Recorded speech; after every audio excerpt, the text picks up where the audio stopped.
Сәлеметсіздер ме, студенттер? Мен Жамбыл жоғары медициналық колледжінің анатомия және физиология пәнінің оқытушысы Таңат Көзат Берікбайқызы. Жүрек қан тамыр жүйесі – кардиоваскулярлық жүйе. Организмдегі қан айналымын қамтамасыз ететін негізгі жүйе. Ол ағзаның барлық мүшелеріне оттегі мен қоректік заттарды жеткізіп, қалдық заттарды шығарады.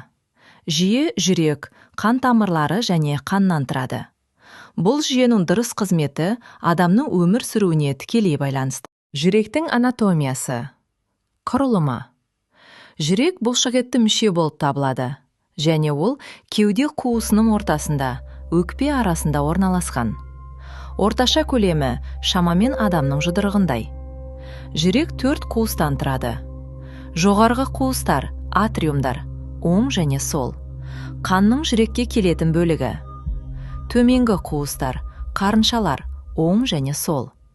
Қанды артериялар арқылы шығаратын бөлігі. Жүрек қабықтары. Жүрек 3 қабықпен қапталған.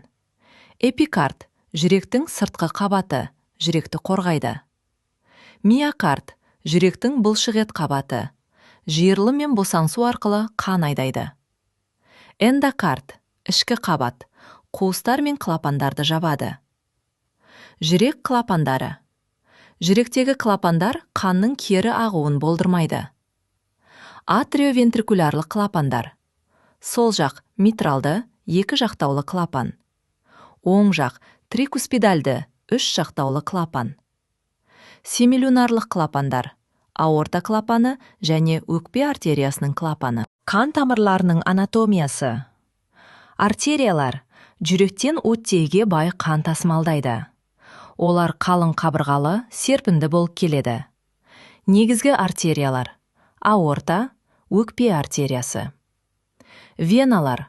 Оттегі аз қанды жүрекке қайтарады. Қабырғасы жұқа, клапандар арқылы қанның кері ағуына кедергі келтірмейді. Капиллярлар. Ең ұсақ қан тамырлары. Олар арқылы газдар мен қоректік заттар алмасады. Капиллярлардың қабырғасы бір жасушадан тұрады. Бұл зат алмасуға қолайлы. Қанның құрамы және қызметі. Қан – бұл өмірлік сұйықтық. Ол мынандай элементтерден тұрады. Эритроциттер оттегін тасымалдайды. Лейкоциттер иммундық қорғаныс қызметін атқарады. Тромбоциттер қанның ұюын қамтамасыз етеді. Плазма – су, қоректік заттар, гормондар мен қалдық заттарды тасымалдайды. Қанның қызметтері. Газ алмасу, оттегін жеткізу, көмейнер қышқыл газын шығару. Қоректік заттар мен гормондарды тасымалдау. Иммундық қорғаныс. Терморегуляция.